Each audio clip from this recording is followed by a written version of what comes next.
Thomas the Tank Engine and Friends. Stories from Sodor. Episode 69. The New Podium. It had been about a month since the Diesel's reign of terror had ended, and the engines of Sodor were slowly coming back to how the railway used to be. However, due to so many steam engines still needing repairs, both Steam and Diesel had to work together to make sure the railway was still staying strong. Despite the best efforts from the engines, the railway just wasn't back into the swing of things yet. I don't get what's missing. We got all our engines back, and lots of work to do, but something doesn't feel right. You know, I think I know what it is. Who? What's that? Well, think about it. We have most of our goods work back, but we've had a lot of lack of passengers as of recently. And can you guess why? Why? Because of all the steam engines disappearing, the passengers stopped riding the trains. You know how they adore steam here. Tourism is very profitable for the railway.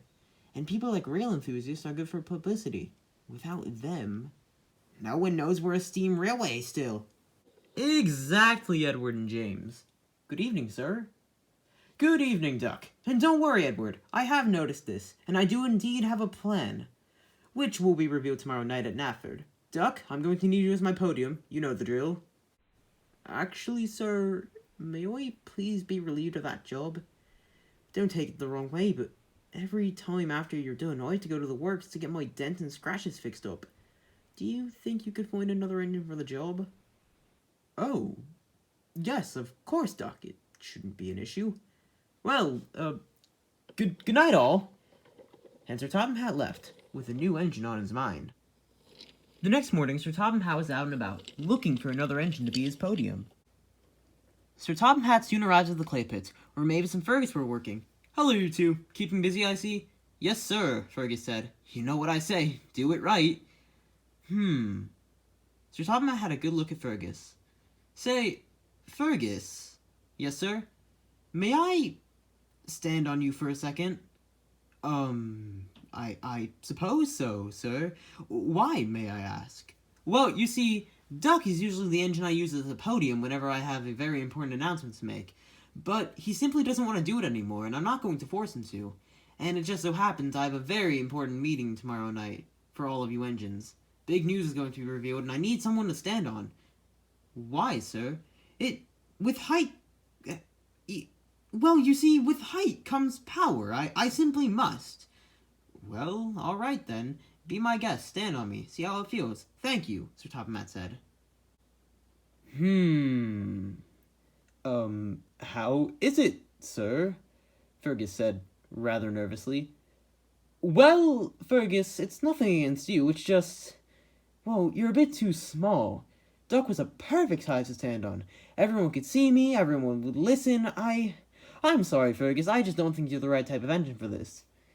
It's, quite alright, sir. I don't really think I am either. May I get back to work now? Oh, yes, of course. And Sir Topham Hatt climbed down, got back into Winston, and drove away. Fergus said. Maybe I do it right a bit too much.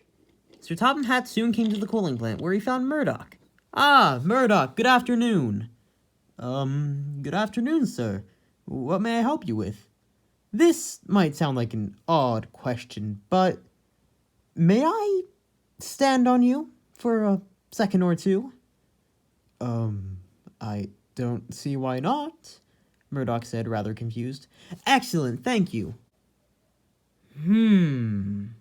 Well, don't take this the wrong way, Murdoch, but you're a bit too big. Excuse me, sir? What is this about? Oh, Murdoch, I'm sorry. Well, whenever I have an announcement to make, you know how I usually use Duck as my podium, correct? Yes, of course. It's odd, but I remember. Well, he simply doesn't want to do it anymore, so I need to find another engine. Fergus was too small, and you were too big. I need to find one that's, just right. Yes, precisely. But anyways, the announcement's in a few hours. I must get going. I'm terribly sorry about this, Murdoch. And Sir Topham Hatt walked back to Winston, leaving a very confused Murdoch behind. This is why I like my quiet. For various hours, Sir Topham Hatt tried using various engines as podiums. But as hard as he tried, he couldn't find an engine that was anywhere like Duck when it came to being a podium. Oh, this is just terrible. My big announcement's in 20 minutes, and I have nothing to stand on. What am I going to do? You could just use a crate, sir. Hush, Winston! No. No, why didn't I think of him before? He's perfect. Doc, I don't know how you let him stand on you, but I must give you credit. You mean you would have given me credit? That job isn't mine anymore. Although, I wonder what engine's doing it now. I just wonder what the announcement's about. Well, let's shush up. He's coming. And in steamed Neville and Arthur. Good evening, everyone. Seems like I'm Sir Topham Hatt's new podium. Replace the GWR with the LMS. That hurts deep down. Shh, whispered Arthur. He's about to begin. Thank you, Arthur. To all my hard-working steam engines, I'd like to begin by saying how very proud I am of you for working together and helping each other through this crisis we're having. You might have noticed our lack of passengers in tourism and how it's affecting us, slowly but surely. To ensure that people know that we are indeed still a steam railway, I have a plan. I've been in contact with old friends, foreign railway controllers. During our trip to the Great Railway Show, I've certainly made quite a few new friends. That can help us. So, in a few weeks, the island of Sodor will have their very own railway show. Engines from here will take part of it, engines from other railways will take part of it, engines from foreign railways will take part of it. It'll be full of speed, looks, and style. But overall, I hope it brings our railway back to full circle. I promised I'd make the Northwestern Railway great again, and I mean it. I'm proud of all of you, and I will always be proud of my hard-working engines. Thank you all for coming and listening. I hope you treat our guests warmly and kindly like I know you will. I'm very proud of all of you, and I will never stop being proud of you.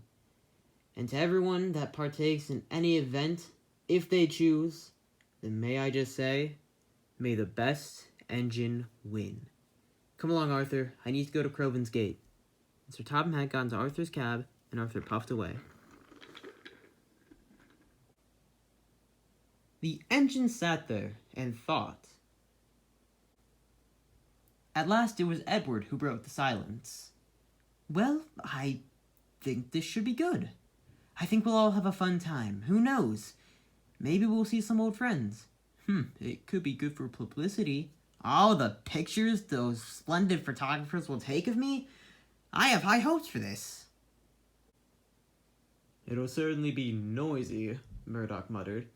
Hey, but we might see our old friends, like Ashima, or Gina, or Gator! Gator could come! Percy, keep it down, it's very late, Murdoch said. Oh, I'm sorry, I'm just so excited. I think this will be good. I do indeed, Edward said. Now, come along, everyone. Let's go to our sheds and get some rest.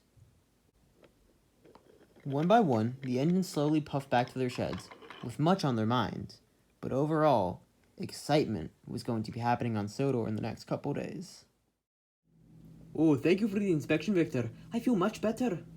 Anytime, my friends. Anytime. Hello, Victor. Hello, you two. Hello, sir. Hello, sir.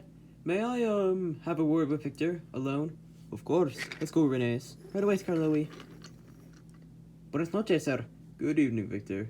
I, have a question on the progress of the engines. Oh, sir, they really need to go to crew.